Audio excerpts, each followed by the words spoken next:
தமிழகத்தில் 38 ஐஏஎஸ் அதிகாரிகளை பணியிட மாற்றம் செய்து தமிழக அரசு உத்தரவு பிறப்பித்திருக்கிறது. முழு விவரங்களோடு இணைகிறார் நமது செய்தியாளர் பாஸ்கர். வணக்கம் பாஸ்கர், தமிழக அரசின் இந்த உத்தரவு தொடர்பான முழு விவரங்கள். தமிழ்நாடு மின்வாரியம் மற்றும் தமிழ்நாடு மின் பகிர்மான கழகத்தினுடைய தலைவராக இருந்த நந்தகுமார் கூட்டுறவு சங்கங்களின் பதிவாளராக நியமனம் செய்யப்பட்டிருக்கிறார்.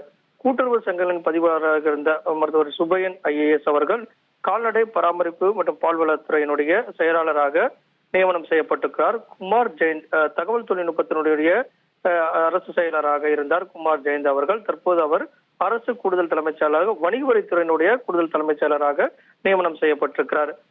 பிரேந்திர சிங் நவ்னீத் அவர் வணிக வரியினுடைய செயலாளராக இருந்தார். அவர் ஐடி தகவல் தொழில்நுட்பத்துறையினுடைய செயலாளராக நியமனம் செய்யப்பட்டிருக்கிறார். அதே போல சுற்றுச்சூழல் துறையினுடைய செயலாளராக இருந்த செந்தில்குமார் ஐஏஎஸ் அவர்கள் மருத்துவம் மற்றும் மக்கள் நல்வாழ்வுத்துறையினுடைய செயலாளராக நியமனம் செய்யப்பட்டிருக்காரு. ஏற்கனவே மக்கள் மற்றும் மருத்துவ நல்வாழ்வுத்துறையினுடைய செயலாளராக இருந்த சுப்ரியா சாகு மீண்டும் அவருக்கு வனம், சுற்றுச்சூழல், வனம், காலநிலை மற்றும் வனத்துறையினுடைய செயலாளராக நியமனம் செய்யப்பட்டிருக்காரு. இது போல பல்வேறு உத்தரவுகள் என்பது இதன் மூலமாக பிறப்பிக்கப்பட்டிருக்கிறது. 38 ஐஏஎஸ் அதிகாரிகளுடைய மாற்றம் என்பது இதன் மூலமாக மேற்கொள்ளப்பட்டிருக்கிறது.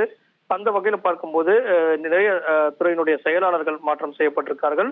2 மாவட்டத்தினுடைய மாவட்ட ஆட்சித்தலைவர்கள் மாற்றம் செய்யப்பட்டிருக்கிறார்கள். கோயம்புத்தூர் மாவட்டத்தினுடைய ஆட்சித்தலைவராக இருந்த காந்தி வார்பாடி அவர்கள் வேளாண் இயக்குநராக, தமிழ்நாடு திறன் மேம்பாட்டு கழகத்தினுடைய இயக்குநராக தற்போது பணியிட மாற்றம் செய்யப்பட்டு இந்த உத்தரவு என்பது பிறப்பிக்கப்பட்டிருக்கிறது.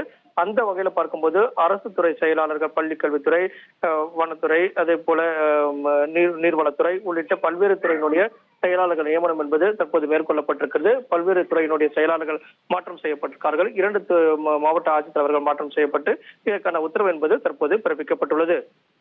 உங்கள் விவரங்களுக்கு நன்றி பாஸ்கர்.